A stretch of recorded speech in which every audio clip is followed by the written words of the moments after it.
sebut saja. Jadi kalau bicara tentang ilmu, kita kembalikan ke bawang merah. Orang selalu merasa bangga karena dia punya ilmu. Ternyata setelah kita dengar pembicaraannya, kita kaji secara kedalaman, ternyata itu belum yang namanya isi daripada ilmu yang dimiliki. Itu yang disebut bawang merah. Sedangkan orang yang tidak berkuar-kuar, tapi dia menyimpan kedalaman tentang rahasia yang dia miliki, dia diibaratkan bawang putih. Jadi dia hanya melihat, mendengar, tapi tidak banyak berkuar-kuar. Tapi sesungguhnya dialah yang memiliki ilmu, isi daripada ilmu dicari oleh orang. Makanya diperkuat dengan bahasa agama dalam Islam, misalkan manjada wajada, carilah ilmu sampai dapat. Orang sudah bergentayangan cari ilmu di mana-mana, tapi ternyata dia merasa punya kesombongan setelah dia mendapatkan ini. Dia bilang itu sudah ilmu, padahal itu belum ilmu. Itu ibarat mas kulit yang digantikan dengan bawang merah. Karena itu tadi dia selalu menampakkan integritas bahwa dia orang hebat, orang yang berpengetahuan, sehingga itulah orang selalu bersimpati karena orang itu tidak memahami tentang apa yang sebenarnya ilmu yang dimiliki oleh orang itu. Ternyata setelah ada yang memahami, ternyata itu adalah yang hebat.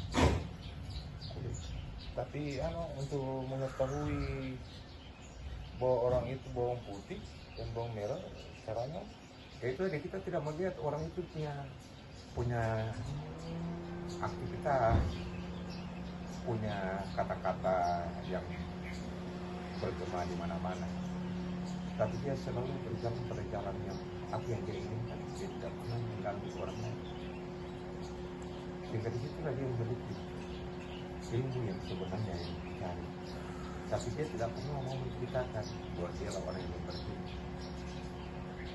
Tapi sebenarnya dia memiliki ketenangan jiwa, ketenangan pandangan, pendengar, penciuman dan perasaan, sehingga apapun yang dia mau berkata itu sudah disadari dengan keempat unsur: penglihatan, penciuman, pendengaran, dan sehingga itu berkata sudah dengan perasaan yang benar.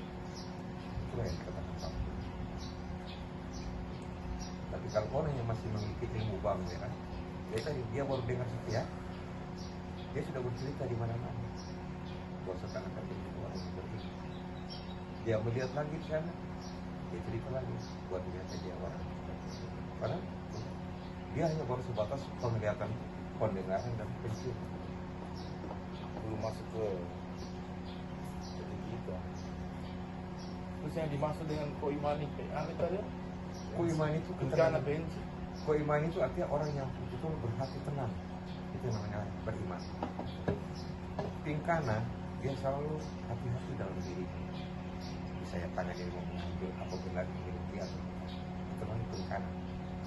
PNC sebelum dia mau melakukan sesuatu, dia kembali kepada diri. Apa yang saya lakukan tidak mengganggu orang lain. Itu yang dikatakan koiman tingkana PNC. Jadi tidak hanya sekedar untuk mau melangkah, untuk mau mengambil, untuk mau berkata-kata. Setiap apa yang dia mau melakukan itu sudah dengan terinspirasi.